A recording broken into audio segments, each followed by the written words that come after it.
Well, hello and welcome back to the Alliance Against Seclusion and Restraint live series. My name is Guy Stevens. I'm the founder and executive director of the Alliance Against Seclusion and Restraint. Excited to have you here as always. We've got a great show in store for you today. So happy to have you join us. I do want to let you know that as always, our events are recorded. So if you can watch the whole event live right now, you're able to see it on Facebook, LinkedIn, YouTube, and on X. We also have it available on all those platforms after the fact, so you can go back and you can watch it any of those places. Or you can even go into your favorite podcast software, whether it be Apple Music or Spotify, and we make an audio-only podcast available. So give you a lot of options. Those of you that might not know who I am and what the Alliance is, the Alliance Against Seclusion and Restraint, and you'll have to forgive me, I'm getting over a little bit of a cold here. The Alliance was formed about 5 years ago now and really formed around the idea of raising awareness to reduce the use of restraint, seclusion, suspension, expulsion, and corporal punishment. Beyond that, it's really about all the things that are often done to people, very often in the name of behavior, and trying to change not only laws and policies, but really practices and approaches as well to better support individuals, to create safer schools for students, teachers, and staff, and really to try to make changes where changes are needed. So any of you that have been here before, you probably know a little bit more about who we are and what we do, and we always welcome you to reach out and learn more about us and visit our website at endseclusion.org. I do want to let you know before I get to our main event here, we've got an exciting event. We're going to be talking today about disproportionate school brutality upon Black children, and I've got a fantastic guest joining me today, Nicole Tuchinda, who I've known now for several years, who will be sharing with you, I think, some really important information, and really excited to have Nicole here. And I'll tell you more about Nicole just a moment here. But before I do, I want to let you know that we do have a couple sponsors that help us bring this podcast to you. Our first sponsor today is Supportable Solutions. Many of you may know Supportable Solutions and Connie Persick's work. Perhaps you've heard of the Y Toolkit before. Let me share with you a little bit about the Y Toolkit and Supportable. Behaviors are signals to the deeper whys. The Y Toolkit, a tool built for and approved by teachers, parents, and administrators that can both assess and support individuals struggling with behaviors.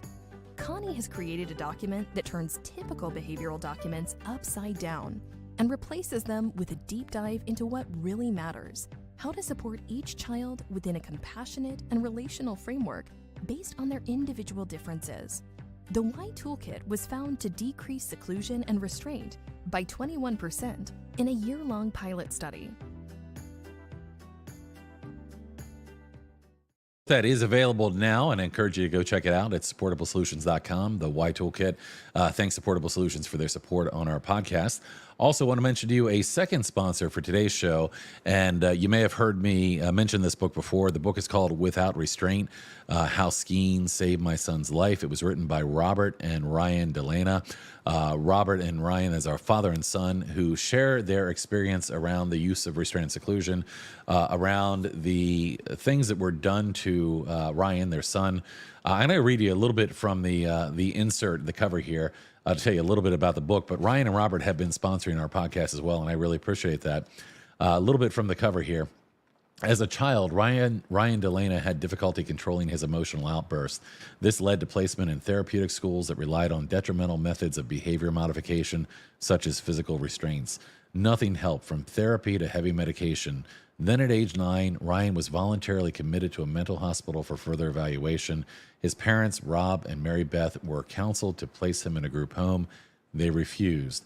2 years earlier, Rob had made an impulsive decision to take Ryan skiing and had discovered a different child than the version experts were so sure about. By his second day of skiing, Ryan was executing advanced runs, and with each achievement in the winters that followed, Rob began to question the path laid out for his son by professionals who were paid to help but only judged him. He later convinced Mary Beth that they should fight the medical and educational complexes over Ryan's care and school placement, and together they fostered the freedom Ryan needed to pursue his dream and become a professional ski mountaineer. This is really a book about a story that many that are part of our community may have experienced with a child that was being restrained and secluded. And this story is really fantastic because it shares the experience that this family had and what they did to really help and support their child. And appreciate Robert and Ryan being a sponsor of our podcast. And in fact, tell you what, just because I'm feeling generous. Well, how about we give away a book? We'll give away a book. I've got a copy here, a signed copy of Without Restraint, How Skiing Saved My Son's Life.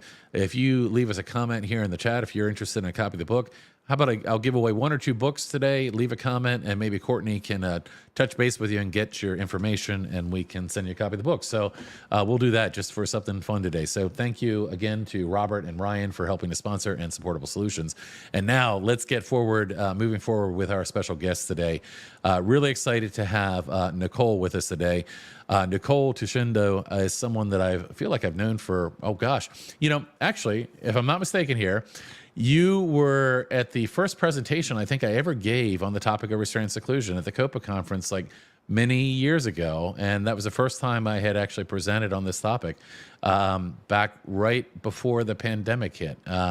So I think that was our first introduction, if I'm not mistaken. But you, of course, are a special education attorney, assistant professor, and director of health law, the health law program at Loyola University in New Orleans College of Law. You write about the need to make education trauma-informed and attachment-driven. And you have co-founded a medical legal partnership clinic at Georgetown University Law Center. And you have a LL.M from Georgetown University Law Center. I had the acronym here. I was going to say good luck. And the University of the District of Columbia, David A. Clarke School of Law.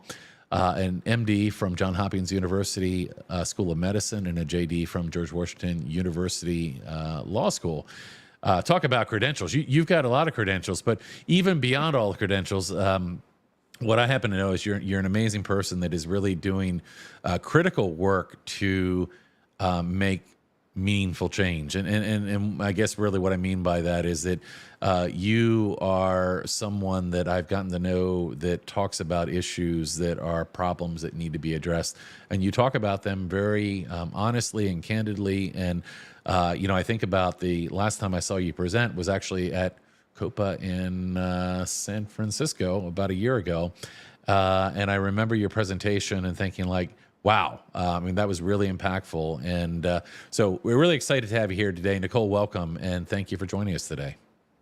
Thank you so much. I'm so glad to be here. And thank you so much for your interest in the work that I do.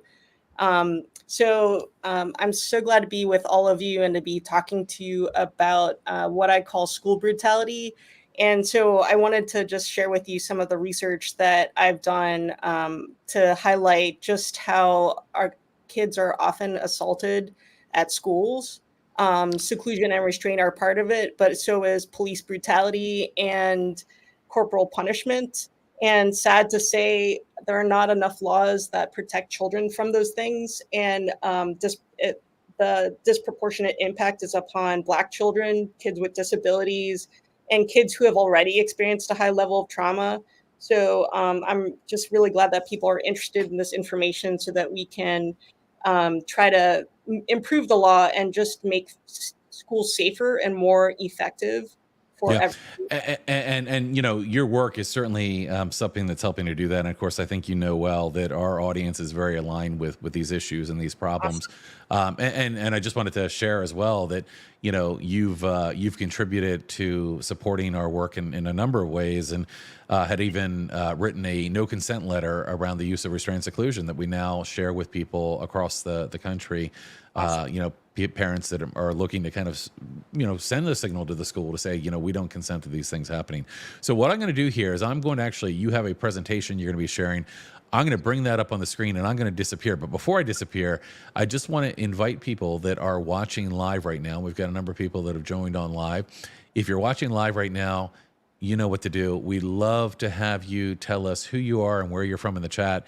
And we'll let Nicole get started, but I'll share with Nicole as well. We tend to have people, believe it or not, Nicole, we have people from around the world that'll jump onto these events. We have people from Australia, New Zealand, and the UK, and kind of all around the world that'll jump on. So it's always great to see kind of who people are and where they're coming from. So I'll share some of that with you after your presentation, and we'll do some Q&A as well.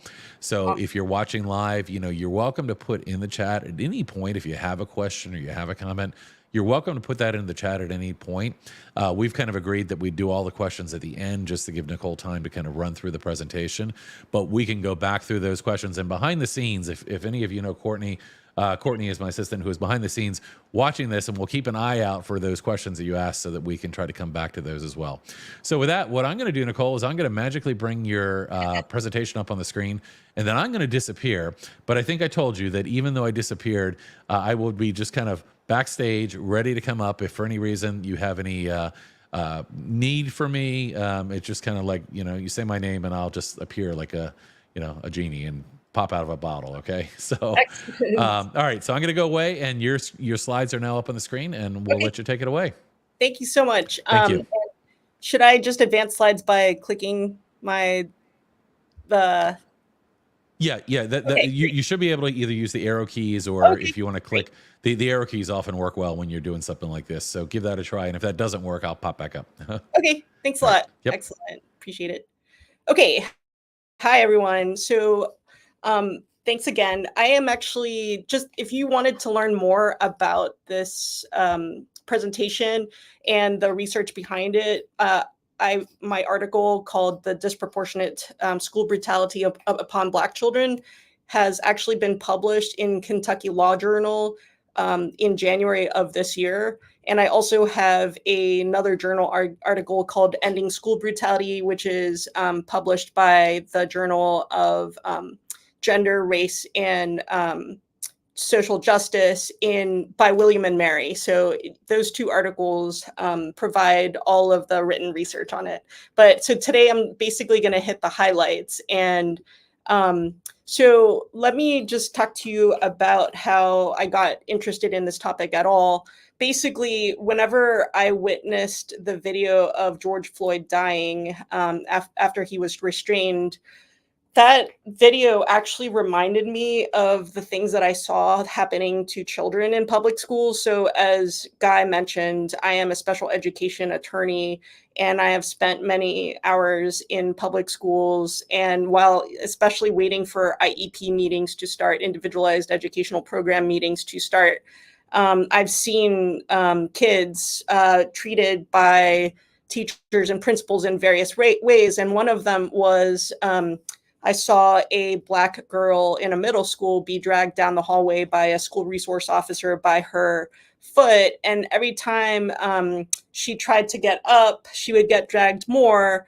And the school resource officer basically thought it was funny and kept dragging her along the hallway, and she was crying out for her mom. And it just reminded me, the crying out for her mother also was very similar to the way in which George Floyd was doing that. And so there, I remember just how little dignity she was experiencing in her cries of pain and horror. So, and clearly clearly it didn't seem to bother anyone else other than myself at the school, because no one stopped, but plenty of people walked by and no one helped her. And I wish that I had put it on tape. But and I wouldn't be surprised if many of you in the audience have seen similar things in public schools. The murder of George Floyd reminded me that many children, especially Black children, are assaulted, traumatized, injured, terrorized, and sometimes killed by state agents in public schools. And these state agents are not just police. In fact, they are mainly teachers, principals, and security guards who assault, solitarily confine, inappropriately handcuff, and commit other acts of excessive force upon children behind the closed doors of public school buildings. And oftentimes what happens to them is not seen and not often heard about. But sometimes viral videos and brief news reports will reveal the harm to children. And I hope that you have seen and become aware of viral videos that highlight, lower school children, public students getting handcuffed, 8-9-year-old children getting handcuffed at public schools, getting pushed by principals, getting slammed to the floor by principals and held there. Since this is the Alliance Against Seclusion and Restraint, I'm sure that you are pretty familiar with it. But and the way that the law sees it is it's often seen as corporal punishment, and not, child abuse or seclusion or restraint oftentimes. And the ways in which courts handle it is often to just see it as corporal punishment. And sad to say, and I'll talk about this, sad to say there are lots of legal precedents out there that make it okay for government agents to treat children that way. So, I'm going to advance the slide, but just 1 second. There we go. I hope that advanced the slide. Oh, it did. Perfect. Okay. So systemic racism is often embedded in systems that are often assumed to reflect the natural order of things. And the reason why I say this is because I have been wondering, why is it that we let these types of things happen to children, especially Black children, and people are desensitized to it. And so I think that's what the sort of focus of my talk today is about. Why is it that we know that there's a disproportionate school brutality upon Black children and it keeps happening? And I think that some of the answer lies with our history, our culture, and that so much of racism is assumed to be normal, to assumed to reflect the natural, inevitable order of things, and that is part of the problem. So, so school brutality. Let me just start with the definition of school brutality. It is the use of excessive force by state agents against students in schools when the student is not at imminent risk of serious bodily harm to self or others.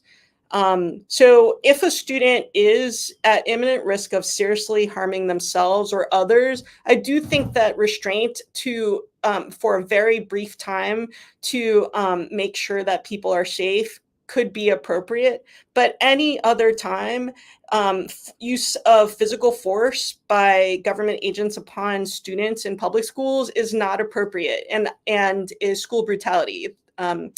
And I purposefully call it school brutality because just like police brutality, it involves the excessive and unnecessary use of force by state agents upon ordinary citizens. And this time it's upon children in public schools. I think the name school brutality captures the traumatic and unreasonable nature of these practices and centers the needs of children rather than adults and perpetrators. At public schools, children are hit, shoved, punched, grabbed, stuffed into bags, tasered, handcuffed, placed into cages. And children have suffered a great deal from these incidents. They have hung themselves to death in seclusion rooms. They have sometimes restraints have led to their suffocation. And I imagine that many of you are well aware of that. And they have broken bones, lost eyeballs, been hung from belt loops on classroom chalkboards. And children have begged and screamed and defecated and urinated on themselves. So the suffering is high. And let me just talk about some definitions here, because I'm using the term school brutality, and it includes corporal punishment, restraint and seclusion, inappropriate handcuffing, which is actually a form of mechanical restraint, and then police brutality. So corporal punishment is typically defined as the intentional hitting or other use of force to inflict physical pain on students for purposes of discipline or control. Seclusion is defined as involuntary confinement of a student alone in a room or area from which the student is physically prevented from leaving. And that I call solitary confinement as well. And then restraint is the immobilization of a student's body parts, including such as their torso, arms, legs, or head. So in my research across all states, I have found that before the pandemic, more than 200,000 documented incidents of these things occurred. Corporal punishment, seclusion and restraint, inappropriate handcuffing, and police brutality occurred every year. But these are chronically underreported And investigations have shown that schools are very careful to hide their brutality, especially in the states where where corporal punishment, for instance, or seclusion or restraint or multiple of these is banned. So schools hide their brutality, but the evidence shows that 11% of US school districts practice corporal punishment. And guess what? 80% of school corporal punishment occurs in 7 mostly southern states. Those states are Texas, Alabama, Arkansas, Georgia, Tennessee, and Oklahoma. And because my presentation is focusing on the disproportionate brutality upon Black children, you should know that 6 of those states, all of which are in the South, account for 90% of the corporal punishment of Black students in the United States. Those states are Mississippi, Alabama, Georgia, Arkansas, Texas, and Tennessee. Mississippi alone accounts for nearly half, 43.8% of all Black girls in the United States receiving corporal punishment. So this data reveals the profound racial disparities in school corporal punishment that shows the level of, and it corresponds with studies showing that there are higher levels of implicit racial bias among white people in southeastern states compared to white residents in other regions of the United States. So the numbers show that Black students are corporally punished 2.5 times more than their peers. Black girls are more than twice as likely than white girls to be restrained. And Black boys are 1.5 times more likely than white boys to be restrained. And Black girls are 3 times more likely than white girls to be referred to law enforcement and 3.5 times more likely to be arrested at school. Similarly, Black boys are 2 times more likely than white boys to be referred to law enforcement and nearly 2.5 times more likely to be arrested at school. Despite this disproportionality, Black students are actually not misbehaving more frequently than or with greater severity than white children. Let me just say that again. Black students are not misbehaving more frequently or with greater severity than white children. No study has shown that there is greater misbehavior or greater severity of misbehavior by Black students. That is shocking, right? So why does our society allow children to be brutalized at school by state agents? And then why does our society allow Black children to be disproportionately brutalized at school by state agents? And what are the social meanings and significance of this disproportionate racial school brutality? Okay, before we try to explore some answers to this, I just want to highlight just how problematic school brutality is. School brutality is an adverse childhood experience that can be trauma.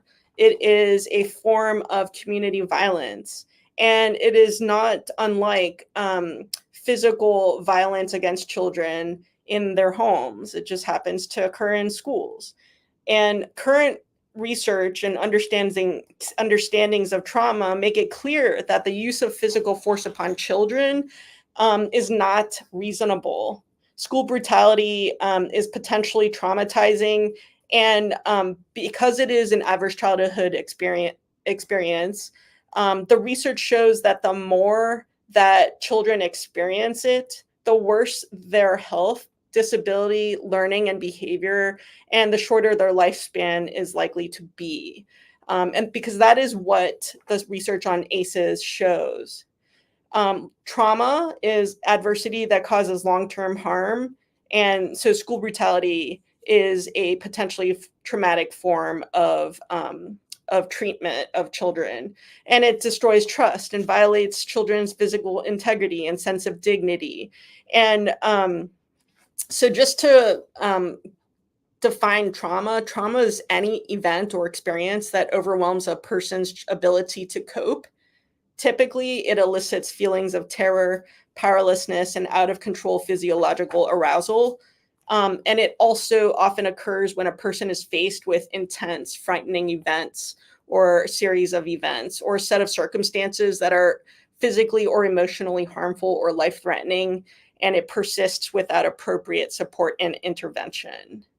So research shows that trauma can take a profound physical, mental, and academic toll on children because it overactivates and dysregulates the stress response system and causes inflammation in multiple body systems. It even changes gene expression and increases the likelihood of disease and disability, both during childhood and adulthood. And because children's brains are vulnerable to extreme and chronic stress because it is developing, trauma has the effect of reorganizing the architecture of children's brains so that the parts of the brain that are responsible for the fight or flight response, fear, anxiety, and impulsivity overproduce neural connections, while the parts that are responsible for academic and behavioral self-regulation, academic success and behavioral self-regulation, those parts of the brains develop fewer neural connections.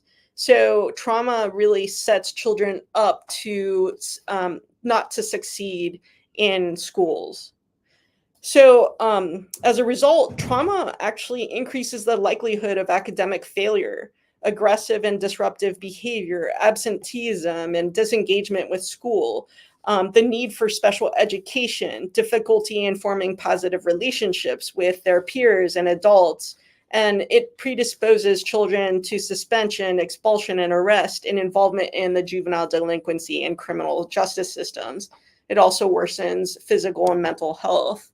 So despite what even the US Supreme Court held in Ingraham versus Wright, a Supreme Court case in 1977, corporal punishment in public schools is not a reasonable way to try to promote discipline and good behavior in public schools. The end result of school brutality is that it actually worsens the behavior that people are trying so hard to control and improve. So it actually backfires. It's a bad tool. It's a bad solution for misbehavior. So non-coercive and non-violent methods of promoting good behavior exist and should be used. And some of those include UKERU, trauma responsive care, restorative justice, positive behavioral interventions and services, etc. So, and then further studies have shown that children need physical safety in order to be their best at school and to learn and to actually have the best behavior. So when there is school brutality in schools, it undermines that sense of physical safety and makes it not possible for many children to actually do their best behaviorally and academically. So back to the fact that there is disproportionate school brutality upon Black children. Why does it happen? Well, let's start thinking about that. One of the best writers of our time, Ta-Nehisi Coates, has written that white supremacy denies Black Americans the right to secure and govern their own bodies. And so let's talk about bodies. Trauma stays in people's bodies, and the health of people's bodies and behavior reflect what they have experienced and endured. And I want to focus on bodies because a lot of the time people will talk about how disproportionate school discipline of Black children leads to the school to prison pipeline. And they're not always talking about bodies. And meanwhile, what happens to Black children's bodies in public schools is disproportionately problematic and some people might even call it barbaric, what happens to children when they experience school brutality in public schools. So, and the fact that Black children are experiencing school brutality at a higher level than other Americans adds to the allostatic load that they experience, and that worsens their health outcomes. As the Center on the Developing Child at Harvard University has written about, constant coping with systemic racism and everyday discrimination is a potent activator of the stress response. And it helps us understand the early origins of racial disparities in chronic illness across the lifespan, and helps to explain the shorter lifespan that so many Black Americans experience in comparison to white Americans. And so looking at the legacy of structural racism helps to helps us to understand and hopefully dismantle those conditions that undermine the health and development of children and families of color. So oftentimes when people hear trauma, they think about one person harming another person, one person hurting one other person, or just one person hurting a few people. But it's really important to remember that trauma is often a reflection of cultural values, of history, entrenched behaviors, and viewpoints, and biases. And so it's really important to analyze trauma from a social and even political and legal level, and to think about what is fueling it and what kind of power dynamics might be fueling it. For children, trauma is often an early training in systems of oppression and power over social conditions.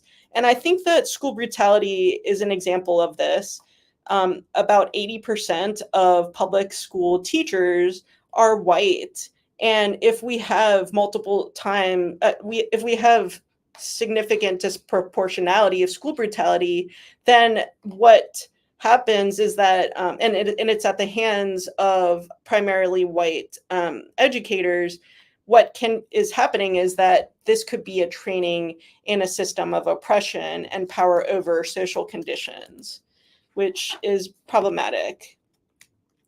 So I just want to highlight that in talking about this, not only are we talking about an educational and racial injustice, we're talking about a health injustice, because it influences whether people are going to graduate from high school, whether they're going to enter the school to prison pipeline, whether they're going to have chronic or current illnesses or disability, and whether they're going to have a shorter lifespan. It's a health injustice that there's disproportionality about school brutality. And so in trying to figure out why this is happening in our society and why there's so much desensitization to it, it's helpful to look back to colonial times and in the United States, when there was a part of the law that developed to allow teachers, public school teachers, giving them the privilege to impose what was considered to be, quote, reasonable but not excessive force to discipline a child for their proper education and group discipline.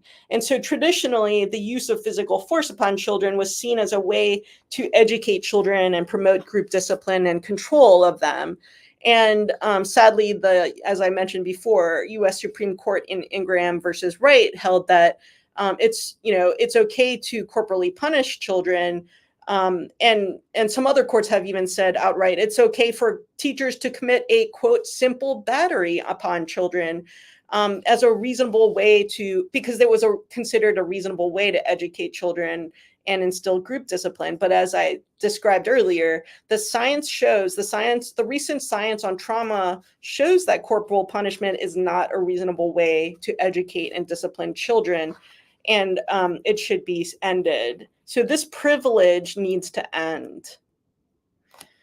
So looking at the racial aspect, the racial disproportionality, it's helpful to see that there are facially race-neutral laws. So there are these laws in states that allow corporal punishment, seclusion, and restraint, and none of them say to apply these methods upon Black children more than white children. So on its face, it seems like there's no racism in the law. And sad to say, almost all states are authorize at least some form of school brutality, because even if they ban corporal punishment, they're still allowing restraint or seclusion in situations when I think it's excessive. So just so you know what these laws are like across the United States, 28 states and DC prohibit corporal punishment, which might surprise many of you because that's not a huge majority. It's only 28 out of 50, right?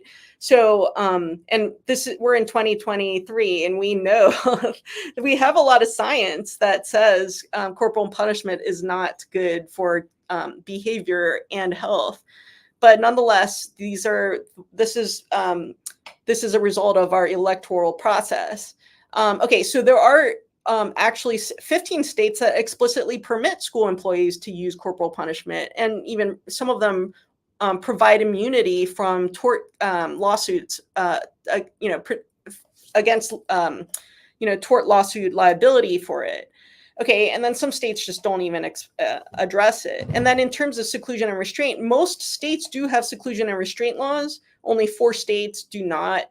And the reason why these laws are so different across states is that seclusion and restraint laws are usually created by state departments of education, and usually people who are considered experts in child development and education write the seclusion and restraint laws, whereas the school corporal punishment laws are created mainly by elected officials who might not have that type of expertise.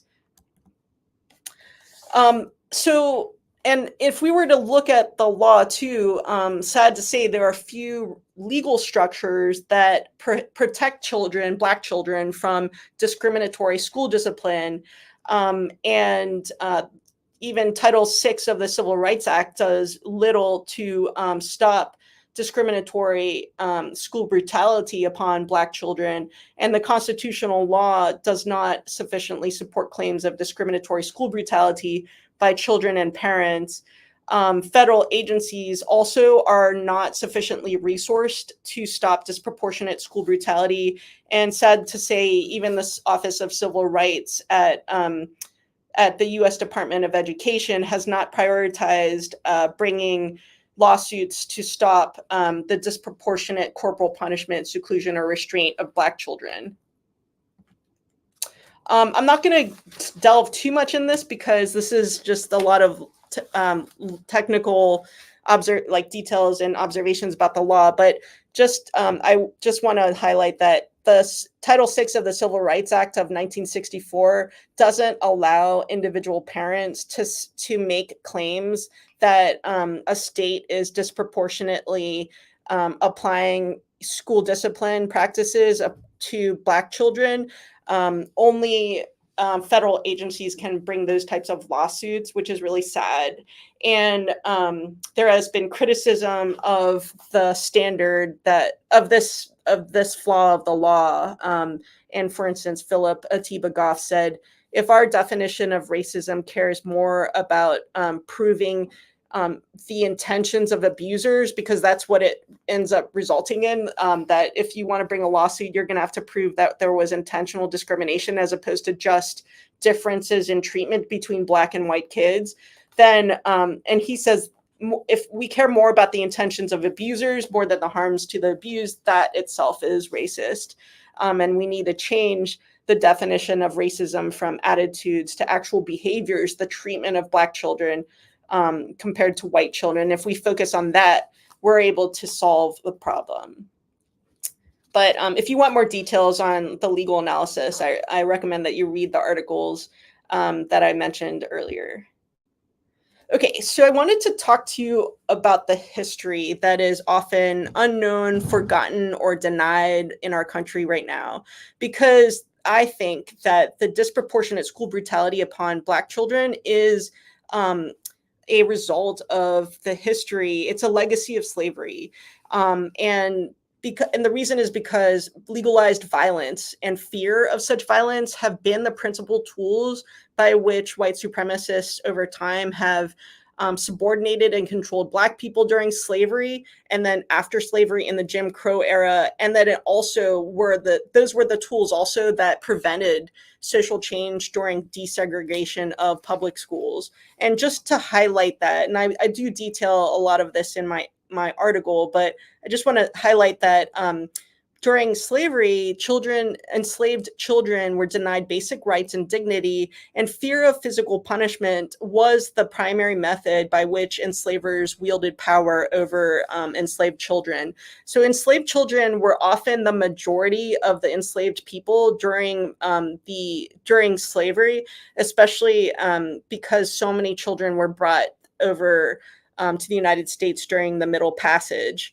And so Black children during that time were whipped as a form of punishment and as an explicitly racialized socialization strategy that was intended to impress upon them that they were slaves. Children who were enslaved for whipping, children who were enslaved were whipped for being late to work, for stealing fruit from their master's gardens, doing work imperfectly, and for being careless. They were whipped for talking back, verbally defending themselves, disobedience, and other forms of, quote, impudence. Getting above themselves was another reason to be whipped. And then children were paddled with sticks that are still like identical to the sticks that are used in many public schools today. Paddling of children and adult enslaved people, such as with a piece of wood of about 1 inch thick, 3 inches wide, and 18 inches in length, with holes bored through, allowed masters to physically punish enslaved people while concealing the marks so that they could be sold while at auction. So that's the legacy of slavery. And then male enslaved children who were deemed unmanageable were whipped and incarcerated in local jails, sometimes sold and sent to be, quote, broken.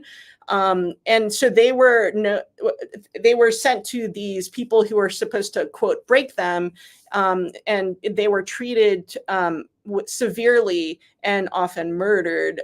So slave owners reasoned that, quote, unmanageable slaves set a, quote, dangerous example to other slaves.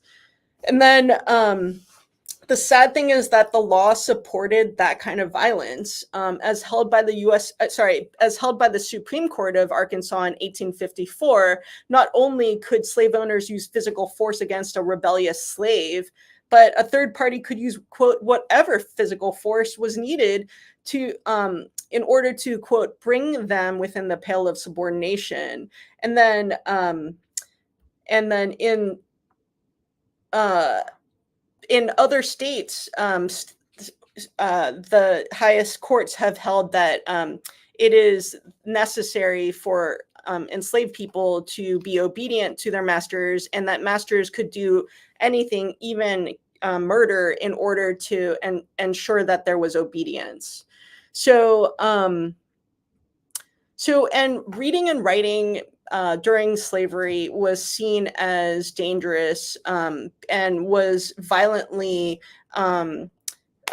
eradicated amongst enslaved people because enslavers believed that reading and writing would teach enslaved people about freedom and notions of freedom and wanting freedom. And so there's a lot of evidence that that not only were schools burned during slavery, but also any efforts for self-education during that time were broken up, and violence was used to threaten anyone who wanted to promote education among enslaved people. And then during the Jim Crow era, which was 1870 to 1950s, the bigoted white Americans used violence to control Black behavior, and, quote, almost anything could trigger it, such as failing to say yes, sir, or no, sir, when addressing a white man, or turning a profit while farming. So violence was used to suppress Black voting and drive people who sought equal rights by Black Americans from office. And so white supremacist vigilantes and terror groups regularly used whippings to punish and intimidate and displace Black people. And then if whippings didn't do if they weren't effective, then more lethal violence, often in the forms of lynching, would occur to keep Black people from violating social norms. So an example of so there was a lot of lynching examples, and almost none of them were actually prosecuted, and people are not actually punished criminally for lynchings. But then there was also riots such as the murder massacre of Black Americans in 1921 in Tulsa, Oklahoma. And then I'll just highlight that a study by Jeff Ward has shown recently, if you're wondering how this connects to school brutality, his study showed that if there is a history of numerous lynchings in a particular American geographic area, that has been found to be predictive of higher incidence of school corporal punishment of Black students. So the legacy of slavery is very, very powerful. So during the Jim Crow era, schools were burned down, and people who were aiming to educate Black children were often ostracized or subjected to some form of violence. During Jim Crow, there were articles, writings, and speeches that highlight that many considered the education of Black children to be unacceptable, and that it would teach Black children or Black Americans to think higher of themselves when white supremacists argued that ignorance, hard labor, and white domination was supposed to be the destiny of Black Americans.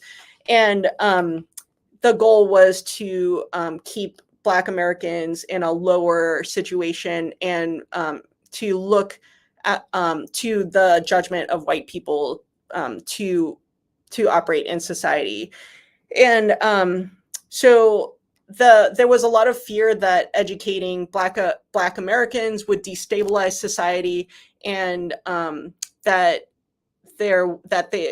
such education could also make Black people insolent, not easily exploitable, overly independent, ambitious, and opposite of the qualities that they wanted and that they thought, quote, fitted them for a subordinate social position. So that was those were the arguments of the white supremacists during Jim Crow. And then during desegregation, which occurred between 1950 and 1980, because it threatened to dislodge a cornerstone of the Southern racial caste system, desegregation, according to Brown versus Board of Education, inflamed racist violence that targeted Black children and those who sought to protect them. Polls showed that up to a quarter of white Southerners, quote, favored violence if necessary to prevent school desegregation. And many white Americans at that time implemented a strategy of, quote, massive resistance to desegregation. And that strategy included attacking and harassing Black students, bombing and murdering civil rights activists, and criminalizing peaceful protesters. And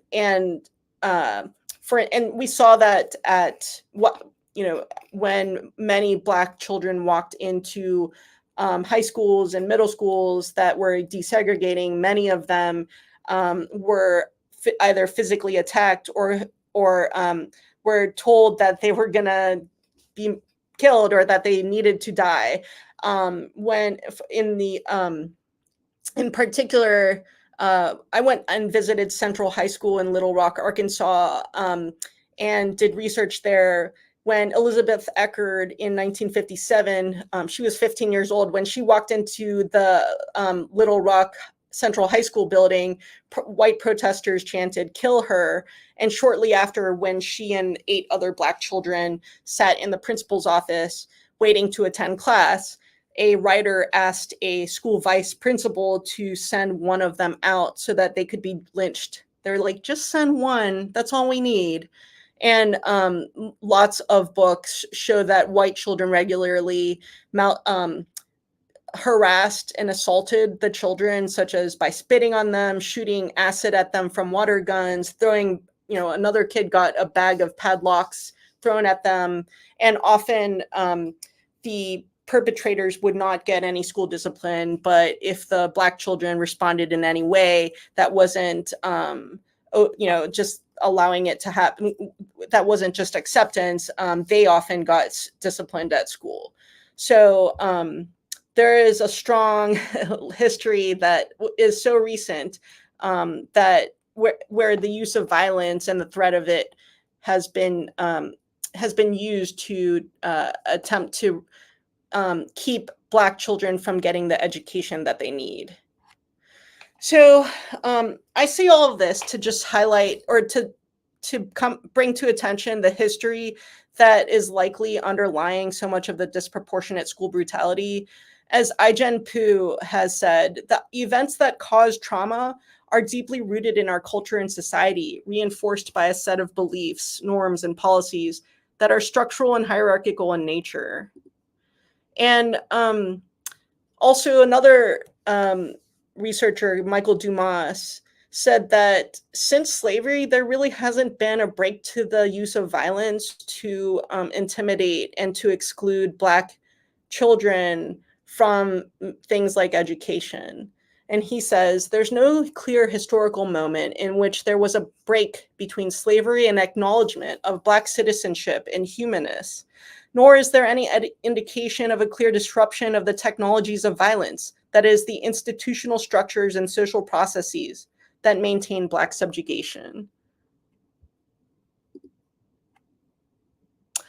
So Paula Braverman, Elaine Arkin, Dwayne Proctor, Tina Kao, and Nicole Holm did research on systemic racism, and they've defined systemic racism. And I think that disproportionate school brutality upon Black children is a form of school systemic racism, according to their definition. So they say that systemic racism is pervasively and deeply embedded in and throughout systems and laws that structure interactions between people. And so I think that disproportionate school brutality is a form of systemic racism that pervasively and deeply is pervasively and deeply embedded in the educational system, laws that structure interactions between educators, police, and students. And there are written and unwritten policies, entrenched practices, and established beliefs and attitudes that produce, condone, and perpetuate that unfair treatment of children of color. And just to highlight the systemic trauma aspect of it, Stacey Haynes says systemic trauma is the repeated, ongoing violation, exploitation, dismissal of, and or deprivation of groups of people. Sadly, I think the disproportionate school brutality upon Black children is a form of systemic trauma. And the solution is to end these practices.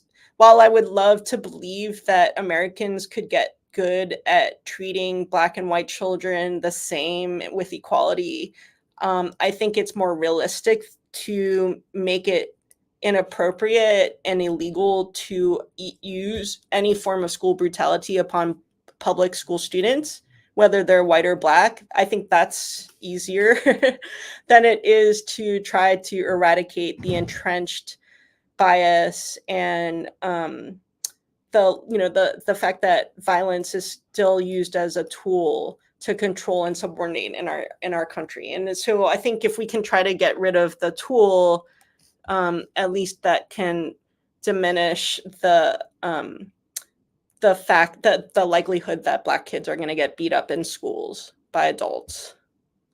So that ends my presentation. Thank you so much for listening, and please let me know what questions or comments you have. Hey, Nicole. So I'm back, and we can go ahead. I'll leave your contact information up there for Great. another minute, and we can also put that in the chat so that people can grab that if they want to. Um, you know, I remember seeing you present. I don't know if it was exactly the same deck, but a very similar presentation about a year ago, and just how much impact it had. And this is some pretty pretty serious and I mean, thought-provoking and upsetting, and I mean there's a lot to this, and the connections that you made. It seems like, I mean, yes, we need to change laws and policies, but there's so much progress to be made, and it's tough. It's tough to kind of hear and kind of acknowledge all of these things that have put us in the situation we're in today. Certainly, and I'm going to go ahead and make your screen go away here, so it's just you and I again. So you're welcome to shut out that presentation now. Oh, great. So I do want to encourage people, if you're watching now live and you have any questions or comments, you're free to put those in the chat. And you and I will have a little bit of a discussion here as well, just kind of in the light of all of this. Yeah, this is tough. This is tough stuff. And I mean, you don't have to go too far back in history, and there's some pretty abysmal things. And, I think about even my own lifetime and, how things have progressed. But wow, there is so much progress to be made. And, it's, I think, sometimes difficult to have these conversations and for people to acknowledge kind of the legacy of things that continue to happen today. But I do greatly appreciate the work that you've done in this area and bringing attention to this. Thank you. Aside from kind of the laws and policies, and of course, one of the things that unfortunately we know is that is a painstakingly slow process, at least on the federal level, and certainly even on the state level, it can be really difficult. What else moves the bar in the right direction? I mean, how do individuals, make a difference here? How do school systems make a difference here? What's the work look like, kind of below that, kind of really broad, umbrella of we've got to change a lot of things. So what's it look like? Thanks for asking that. Honestly, I think it means broad, big tent, like action, community organizing, education broadly, and discussion about what it means to apply force to children, whether it's seclusion, restraint, corporal punishment, or police brutality. And I think honestly, it's a little bit about questioning the cultural acceptance of physical force as a tool of discipline, not only in schools but also in homes, because it's been a traditional form of discipline to use physical force upon kids. But I think I'm so grateful that you let me speak on your program, because I'm hoping that this is just one of many conversations that will happen, to just ask the question, is it right anymore to, or was it ever right to use force upon kids? What does it do to kids? And I think that many kids experience physical force applied to them as trauma, even if they don't admit it, or and I think there are ways to sort of reduce the likelihood that it's traumatic, but especially when it's done by strangers or people who children trust otherwise, like have trusted up until that point in public schools. It really can destroy trust and be a major trauma that changes their whole life. And the sad thing is that in my research, there are many, many examples that I found where there were probably good intentions by the educators who used physical force, but whenever they either handcuffed, tasered, put the kid in the cage, etc., the child's mental health fell off the cliff. And basically that was a huge, very devastating experience for them, that some of them went to a mental health hospital afterwards, or stopped smiling, stopped being friendly. It really, really impacted them. And the fact that happens to children means that we should seriously question why it's happening at all. And especially when we have better ways of addressing behavior and promoting success. Yeah, I mean, it really is, I mean, to me, almost shocking considering what we know today about the use of physical force on children, what we know about corporal punishment, what we know about all of these things and how they affect the brain, how they lead to trauma, that these things still happen. And I agree with you. I mean, many of these things still happen because it's how people were raised. It's what they learned to do. Without somebody breaking that cycle, these things continue. But I mean, there is so much harm and so much trauma. As you were talking about that, I was relating to a lot of the families and parents that we work with who, kind of after some incident of restraint, seclusion, or physical use of force in some way, there's almost this moment of like losing your child, right? Because the impact is so tremendous. And of course, not any two people experience anything in the same way. And, what may, manifest as some pretty significant trauma and mental health concerns in one child may manifest very differently in another, but that potential is always there to do a tremendous amount of harm. And of course, I know in addition to all the work that you do, and of course you've got the kind of the medical background, the legal background. As I recall, you're on the board of the Attachment Trauma Network as well, which is a fantastic group of other very like-minded individuals doing work to really make a positive difference. So you're very aware. Now, I've always been this big believer, and I'll take it back to the Maya Angelou quote, right? That we do the best we can until we know better, and then we know better, we do better. Here in 2024, we know better around so much of this. And, really the work of doing better is something that we all have to take on and we all have to take a piece of.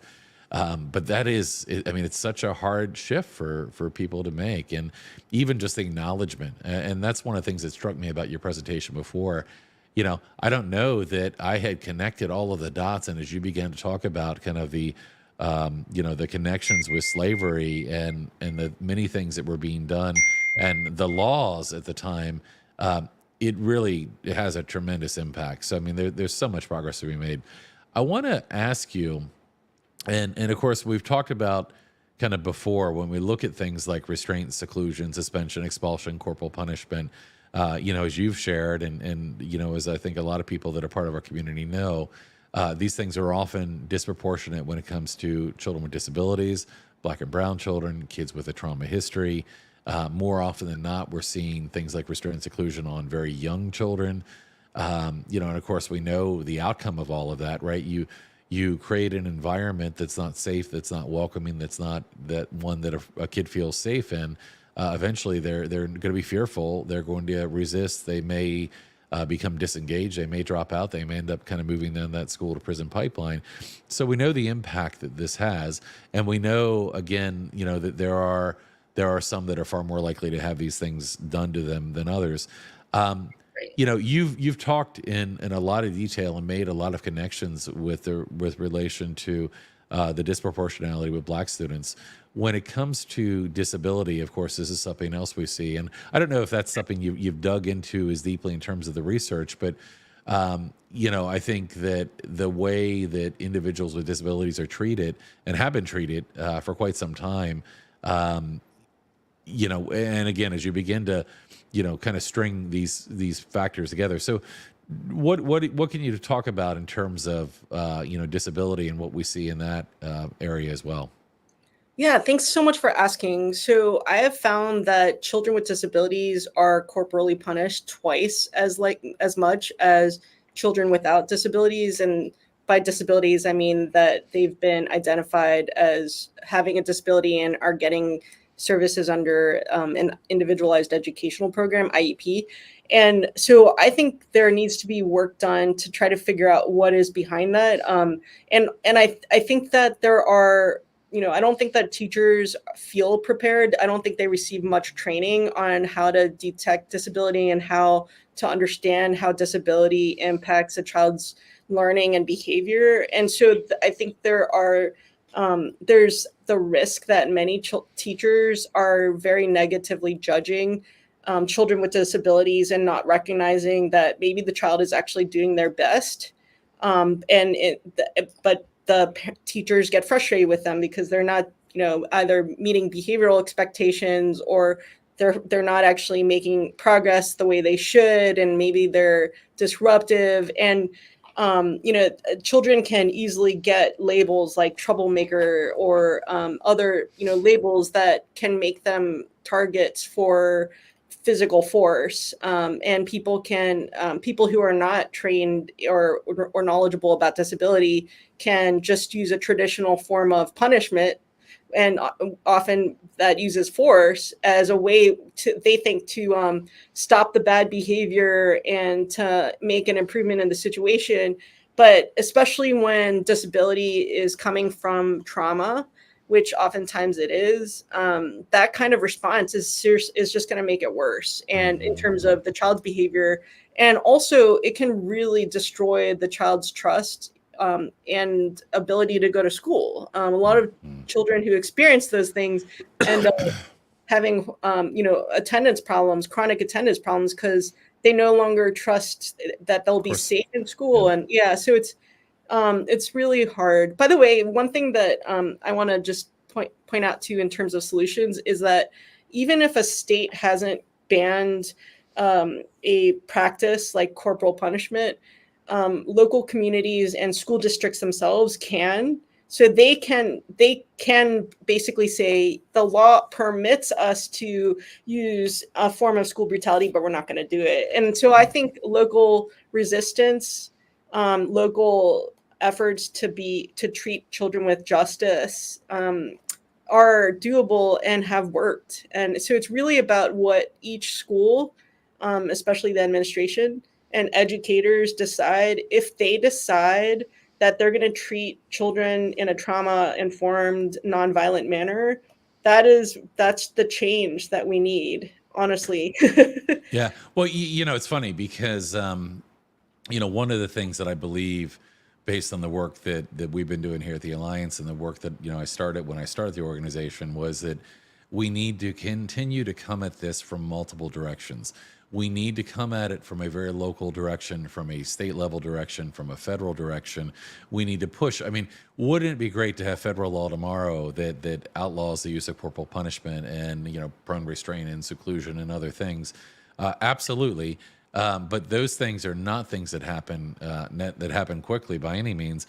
And it's not just always about kind of top down. Sometimes the changes that happen on the local level can affect changes that happen on the state level, can then affect changes that happen on the federal level. And sometimes those seeds that can be sown, and I'm glad you brought that point up, because I actually went through some of that in my own situation in terms of advocacy, and later in other districts as well, where people will be like, well, the state allows it. And the state's laws are the floor. They are not the ceiling. You can exceed and do better. But I've had actually attorneys that have argued that, well, our state allows us to do that. Well, your state does. And this is what your state allows you to do, but you can have a more restricted policy, a policy that's going to do better. And that is things that people that are part of our audience and community can do, is speak up at Board of Education meetings. If you're in a school, advocating for better policies within your school or district, those kinds of changes make a difference. And, I do think that, again, wouldn't it be great if we had, the federal law tomorrow, but at the same time, anytime we make a difference, I'm a big believer in this. Like, we work on system level things. We look at trying to make big changes, but at the same time, anytime we make one positive difference for one child, we are making progress. And I think that's really important. It's not a matter of like, oh, the problem's too big, it's overwhelming, let's give up. It's let's make a difference. So I appreciate that. Couple of comments here I want to share, and I want to encourage you, if you're watching live, we got a couple more minutes. If you have a question or comment, you can put that in the chat. Nicole, okay, we have another Nicole here, and one I actually know well, from Montclair, New Jersey, which, by the way, happens to be under investigation by the Office of Civil Rights right now, related to the use of restraint and seclusion. That's been in the media. She said she can't stay for the entire talk, but the topic is something that we need to continue to talk about. Last night at a BOE meeting here, 3/4 of the speakers touched on this topic. We'll watch later when I have more time. But that's exactly what we were talking about, right? Is bring these things to your community, have these discussions in your community, ask people to do better in your community. And Nicole went on to say, to answer that, that question is the white power structure. The school to prison pipeline is alive and hurting our children of color. I've witnessed it for years while working in a public school we're working in the public schools. I'm working hard to alert my community to just how traumatic this is for children. Another great point from Nicole there. I have another comment here from Tricia. I really appreciate everything you've shared in this live. Often when I discuss the connections between colonialism, slavery, white supremacy, and today's education system, I'm brushed off as making things up and trying to make connections where there aren't any. This is such important information that everyone should hear. And I really agree. And that's one reason why when you gave this presentation, I don't think it was long after that I saw you presenting on this, and I'm like, I'd love to have you, do this, because it is, and you are someone that's come at this from a legal standpoint. You've got a background in medicine as well. You've got a tremendous deep knowledge of trauma. These are things that are real research connections here. This isn't, this is a matter of history, and sometimes we don't like the history that's there, but it is there, and we've got to acknowledge it, and we've got to, use any information that we get to figure out how to do better. Thank you so much. I really appreciate that. I think that when I did the research too, and I just saw the ways in which enslaved children were treated, and even the ways in which enslavers talked about like Black boys insolence and using force on them to actually put them back in their place, and to get rid of insolence. I found some of the ways in which that way of thinking and talking was so similar to what happens in public schools sometimes, that it was both disturbing and really embarrassing for our country. Like it just made me think that we're not really all that different from the way that this country has been back, when slavery existed, and it's really sad. Right. It just hasn't stopped. The violence, the tool hasn't stopped. Yeah, no, it is, and one of the things that we talk about a lot here, because it happens to be one of the things that I think is really underlying so many of these issues, is the preoccupation and love affair with compliance. The amount of harm that is done to children and other individuals in the name of compliance is tremendous. And of course we see, and you mentioned as you started here talking about George Floyd, and we have seen these stories that have happened and unfolded in law enforcement settings that have resulted in really terrible outcomes. And those same kinds of things sometimes play out in our education system, where compliance is very much a focus. While I believe in trying to make any change we can, there are times that I look at the system and think, oh, it's so broken, if we could only start over. And of course that's not always very realistic, but we do need to move away from some of these underlying ideologies. And some of these things happen for a reason. Compliance is not an accident. People have long tried to figure out how to control other people and how to have people be compliant to their needs. And there's a lot of history that we could probably dive into around that. But you just want to think as a looking at humans and think that we should be beyond that. We should be better. We should be. And unfortunately, there's so many indications that these things are still alive and happening. But I do have hope, because I think that conversations like this, acknowledgement, people really looking at and thinking about some of the history that's beneath things. I'm always sometimes shocked and disgusted to learn some of the things that I've learned. But at the same time, you can't just bury that. You've got to figure out okay, well, how do we know better? How do we do better? What can we do to make a positive difference? Yeah, I totally agree. Thank you so much. And I think that aiming to create a sense of felt safety, promoting dignity in the way in which we treat students, and a sense of belonging, that's the goal to aim for. And it's helpful to know what we don't want, and also helpful to know what we need to move towards. So thank you so much for just highlighting these really important issues and having this conversation. Well, yeah, and thank you. Again, I've long been I guess a supporter of the work that you do, and impressed by all the things that you do, and hope we can continue to have further conversation. I appreciate the support you've given here at the Alliance of what we're doing. I do want to ask you, we're just about at time here, and I don't want to keep you too much longer, but kind of in reflecting on the conversation, I just want to see if you have any final thoughts or anything final you want to leave us with as we wrap up here this afternoon.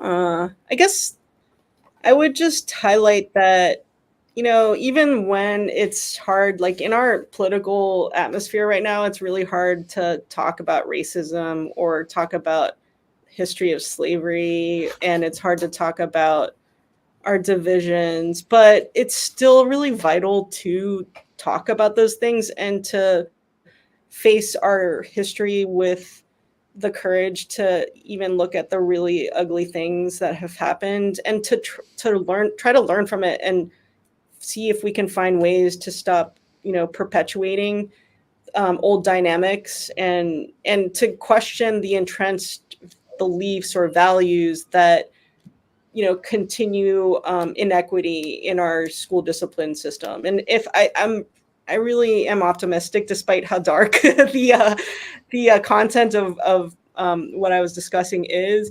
I'm pretty optimistic that by uncovering and addressing the truth and acknowledging truth, that we can find ways to repair some of that harm and prevent future harm. So I just hope that people continue to want to face the reality and do what we can to make it better. So I so appreciate just this conversation, and I appreciate you, viewers, for being interested in this, and thanks a lot. So Yeah, absolutely, and a huge thank you to you for all you do, the research that you do, and the things that you support to make change. And we appreciate the support you've again given to the Alliance in terms of the things you've done, from the no consent letter to coming here and joining me today. We did put your email address in the chat, of course, if people wanted to reach out to you. I did want to ask you, given your background and the work that you do you do, and I realize I don't know the answer to this, so I'm really asking it as a question. Sometimes I know the answer and I ask a question I don't, but do you do any work with families or people that are going through situations that might be looking at like legal options, or yeah, so tell me about that. Yeah, so I have, and I am in the process of getting barred in the state I live in, because I've moved states. But I used to, in Washington, D.C., I tried to, so as a special education attorney, I would make arguments and I wanted to bring a due process hearing to argue that the corporal punishment of dragging one of my client's children down the hallway of a school by her sleeve while she was yelling for help, that was not a provision of a free and appropriate public education. And so I've been trying to find ways for the law to find ways to apply the law to vindicate the rights of children who have been treated unfairly and poorly and traumatically by public schools. There is a lot of case law, sad to say, that such as when parents have tried to bring a claim of tort, like battery, for instance.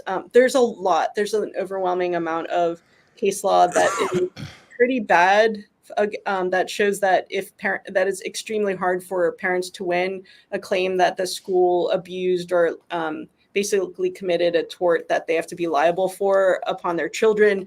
But sometimes courts will say that schools' actions get to the level of shocking the conscience of the court. But sad to say, the law is pretty bad, and we need to change it because. And the reason is because of this U.S. Supreme Court decision, Ingraham versus Wright in 1977, that said that corporal punishment is a reasonable way to educate a child.